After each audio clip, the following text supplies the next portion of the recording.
कांग्रेस के शीर्ष नेता राहुल गांधी के अन्य कार्यक्रमों में व्यस्त होने और विपक्ष के नेता के साथ उनकी मुलाकात की तारीख अभी तक तय न होने के कारण उप मुख्यमंत्री डीके शिव कुमार उनसे मिल नहीं पाए। उप मुख्यमंत्री के सोमवार को बेंगलुरु लौटने की संभावना है। शिव कुमार, जो असम में आगामी चुनाव से संबंधित मामलों के लिए शुक्रवार को राष्ट्रीय राजधानी पहुंचे थे, राहुल गांधी से मिलने की उम्मीद में यही रुके हुए। पार्टी ने उत्तर पूर्वी राज्य में चुनाव के लिए, हालांकि वे कांग्रेस के वरिष्ठ नेता भीमन्ना खंडरे के अंतिम संस्कार में शामिल होने के लिए शनिवार को बीदर गए थे, लेकिन वे उसी दिन दिल्ली लौट आए।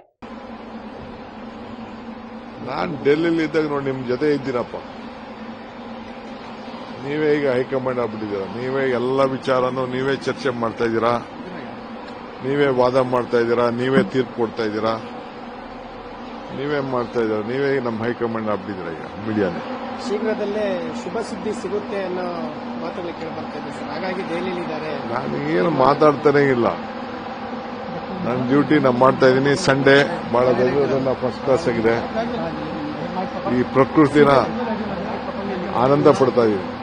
ಇವತ್ತು ಯಾರನ್ನಾದ್ರೂ ಭೇಟಿ ಮಾಡ್ತೀರಾ ಸರ್? ನಾನು ಅದೆಲ್ಲ ನಾನು ಡಿಸ್ಕ್ಲೋಸ್ ಮಾಡೋಕ್ಕಾಗಲ್ಲ. ಬಟ್ ನಾವು ರಾಜಕಾರಣ ಮಾಡೋರೆ, ಸರ್ಕಾರ ನಡೆಸೋರು, ಜನಕ್ಕೆ ಒಳ್ಳೇದಾಗಲಿ ಅಂತ ಬಯಸೋರು, ಅನೇಕ ಸರ್ಕಾರದ ಕೆಲಸಗಳಿರ್ತದೆ, ಪಕ್ಷದ ಕೆಲಸಗಳಿರ್ತದೆ, ಅವೆಲ್ಲ ಕೂಡ ನಾವು ಮಾಡಬೇಕಾಗ್ತದಲ್ಲ.